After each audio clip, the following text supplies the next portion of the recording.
Slogan দিন, shouting করুন, আমার কোনো আপত্তি নেই, এটা আপনাদের গণতান্ত্রিক অধিকার। কিন্তু আমার কথাগুলো আমি প্রেস মিডিয়াকেও বলবো, প্লিজ কিপ কোয়াইট। আমি 5 মিনিট সময় নেব, আপনারা আমাকে আমারটা বলতে দিন। আমি অনেকক্ষণ ধরে অপেক্ষা করছি। আমি আমার সেফটি সিকিউরিটির বারণ থাকা সত্ত্বেও আমি নিজে আপনাদের এখানে ছুটে এসেছি, তার কারণ আমি আপনাদের আন্দোলনকে কুর্নিশ জানাই। আমি নিজে স্টুডেন্ট মুভমেন্ট থেকে উঠে আসা লোক। আমি স্টুডেন্ট মুভমেন্ট, আমি নিজেও অনেক সাফার করেছি জীবনে। আমি জানি আমার পোস্টটা বড় কথা নয়, মানুষের পোস্টটাই বড় কথা। আমি আপনাদের কাছে বলতে এসেছি, কাল সারা রাত ঝড় জল হয়েছে। আপনারা যখন কষ্ট পেয়েছেন, আমিও সারা রাত ঘুমোতে পারিনি। আমারও কষ্ট হয়েছে, আমারও কষ্ট হয়েছে। এই ঝড় জলের মধ্যে আপনারা যেভাবে বসে আছেন, আমার মানসিকভাবে কষ্ট হচ্ছে। আপনারা আজকে 33 দিন 34 দিন, আমিও কিন্তু রাতের পর রাত ঘুমাইনি।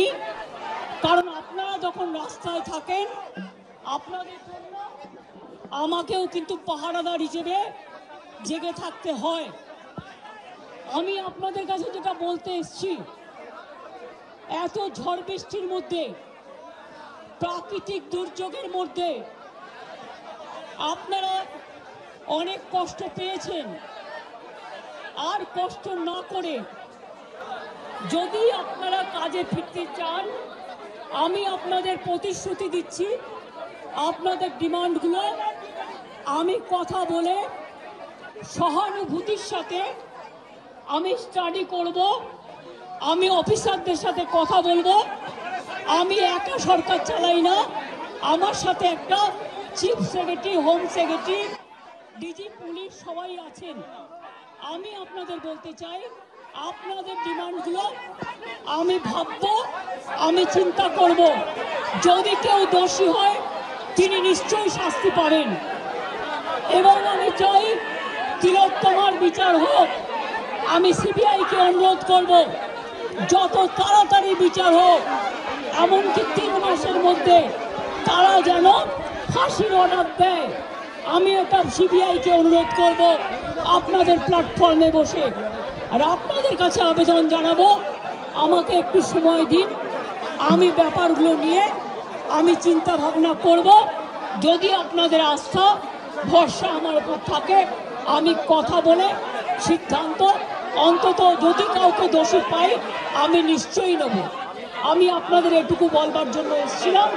আমি আশা করি আপনারা এত কষ্টের মধ্যে বৃষ্টিতে ভিজছেন এবং আপনাদেরও পরিবার পরিজন চিন্তায় আছে, এবং আমি মনে করি অনেক মানুষও মারা যাচ্ছেন। আপনারা প্লিজ দয়া করে, আপনারা আমাদেরই ঘরের ভাই বোন, আপনারা কাজে যোগদান করুন।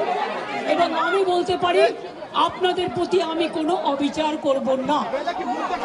আমি একটা কথা বলে যাই, হাসপাতালের ডেভেলপমেন্ট, ইনফ্রাস্ট্রাকচার, সব কাজ আমরা শুরু করে দিয়েছি এবং করব। আমি সব হসপিটালের রোগী কল্যাণ সমিতিতে আমি প্রত্যেকটা একদম রাজ্য থেকে শুরু করে সব মেডিকেল কলেজ এবং মাল্টি সুপার হসপিটাল, যত রোগী কল্যাণ সমিতি আছে, আমি প্রিন্সিপালদের চেয়ারম্যান করব। এবং তাতে জুনিয়র ডাক্তারও মেম্বার থাকবে, সিনিয়র ডাক্তারও থাকবে, নার্সও থাকবে, একজন পাবলিক রিপ্রেজেন্টেটিভ থাকবে এবং পুলিশ থাকবে। এই সিদ্ধান্ত আমি নিয়েছি।